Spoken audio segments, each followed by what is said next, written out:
Bonjour tout le monde et bienvenue dans cette nouvelle vidéo, la vidéo tant attendue du test en extérieur de ma nouvelle caméra, la FimiPalm. Alors si vous ne l'avez pas déjà vue, je vous invite à aller voir la vidéo de présentation de cette caméra. Et pour ceux qui l'ont vue, vous savez que j'ai trouvé énormément de défauts sur cette petite caméra. En tout cas, plein de promesses qui n'ont pas été tenues de la part de Fimi. Et malheureusement, ce que je peux en dire, c'est que ce test en extérieur ne m'a pas réconforté du tout. Alors, je vais pas revenir sur l'application, je vous en ai déjà parlé, cette application est vraiment nulle à chier. Il n'y a absolument rien à en tirer, il faut vraiment faire une nouvelle application parce que là, c'est pas possible. On peut juste faire des photos, des vidéos, tout ce qui est timelapse et compagnie, c'est mort, les panoramas, c'est mort. Enfin bref, cette application m'a vraiment fait criser. Et surtout, un nouveau problème qui a été, mais alors là, flagrant, c'est qu'il y a un gros problème avec l'horizon. Peu importe les plans qu'on essaye de faire, l'horizon penche toujours d'un côté ou de l'autre, et ça, c'est juste affreux. Chacune des photos que je peux faire, c'est vraiment le premier truc que je regarde, je cherche toujours à avoir une ligne directive,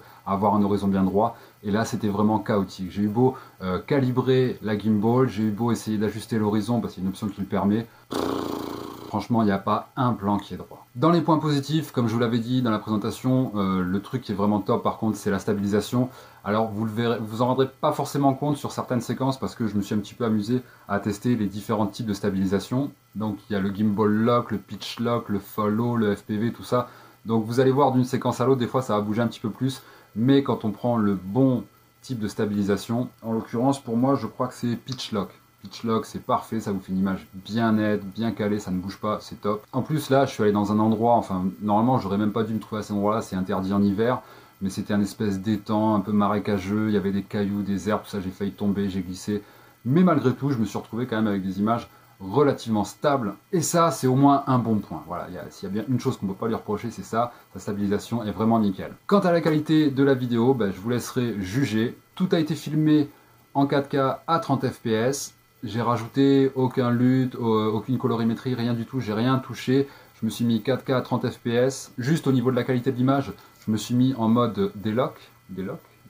Enfin bref, je vous marquerai en bas parce que je viens d'oublier là. Mais en gros, c'est un pseudo mode flat si vous voulez. Ça vous permet d'avoir une image peu contrastée, pas trop saturée. Ça permet de rattraper après en post-traitement, de s'amuser un petit peu avec la colorimétrie et l'étalonnage. Donc voilà, c'était vraiment pour vous donner un aperçu des images les plus brutes possibles qui peuvent sortir de cette petite caméra. Après par contre, voilà, je vous dis, au niveau de cet horizon qui est toujours de traviole, j'ai quand même retouché sur mon logiciel de montage afin de rééquilibrer un petit peu cet horizon parce que franchement je vous dis, j'ai passé mon temps à tourner la tête de droite et gauche, enfin, c'était vraiment affreux, enfin moi c'est un truc qui vraiment me dérange. Donc voilà, je vous laisse visionner ces petites séquences sorties tout droit de la caméra, j'espère que vous apprécierez, n'hésitez pas à me dire en commentaire ce que vous en pensez, on se retrouve juste après la vidéo pour quelques petites explications supplémentaires. A tout à l'heure.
Alors, à vous de me dire, qu'est-ce que vous en pensez? N'hésitez pas, vraiment, je compte sur vous pour me dire en commentaire ce que vous en pensez, vraiment. Pour ma part, j'arrive pas à être très objectif parce que voilà, je vous dis, il y a tellement de défauts qui me prennent la tête, qui me cassent la tête, que voilà, j'arrive pas à être très objectif, désolé. Je sais que la vidéo de présentation vous avez fait énormément réagir et il y en a beaucoup, il y en a carrément qui ont annulé leur commande, il y en a qui ont laissé tomber l'idée. Je pense que voilà, c'est vraiment pas le bon moment pour acheter cette caméra. Par rapport à ça, justement, je tiens aussi à faire un petit mea culpa. C'est vrai que je me suis énervé la dernière fois contre Fimi parce qu'il répondait pas à mes mails, parce qu'il faisait pas de mise à jour, rien du tout. Mais j'ai peut-être aussi un petit peu oublié, on a tous un petit peu oublié ce qui se passe en ce moment en Chine. Je pense que c'est déjà aussi assez difficile pour eux ce qui leur arrive. Et je pense vraiment que nos petits caprices là, ce ne sont pas pour l'instant leur priorité. Donc je leur souhaite bon courage pour tout ce qu'ils vivent. J'espère que ça va s'arranger et qu'ils vont se remettre au taf très vite. Mais en tout cas, voilà, moi je vais quand même garder cette petite caméra. Elle est déjà là, j'ai encore un petit peu de temps pour me retourner pour la renvoyer. Mais je pense vraiment que je vais la garder, j'arriverai toujours à en faire quelque chose. Et puis surtout, je me dis qu'au final, pour le prix, qu'est-ce que je peux avoir? Est-ce que pour 200 balles, voilà, il y a possibilité d'avoir une caméra qui répond à toutes mes demandes, d'aussi bonne qualité, avec une bonne stabilisation, tout ça? Bah malheureusement j'ai pas trouvé. Alors peut-être que d'ici là il y aura une caméra qui va sortir et je vais encore devoir dépenser de l'argent. Va encore falloir faire des heures sup. Mais en attendant voilà, je compte bien la garder. Ça me servira toujours d'avoir une caméra en 4K, aussi bien stabilisée, et puis au pire je continuerai à m'arracher les cheveux au moment du montage. Donc voilà, cette vidéo est terminée, j'espère qu'elle vous aura plu. C'est la première fois aussi que je tourne avec le son direct du micro, donc dites-moi aussi ce que vous en pensez. J'ai encore jamais testé jusqu'à maintenant, donc on verra ça après. En tout cas, je vous dis à très vite, à très bientôt pour de nouvelles vidéos, de nouveaux tutos, de nouveaux unboxings, de nouveaux tests, enfin bref, plein de bonnes choses. À très vite. Ciao.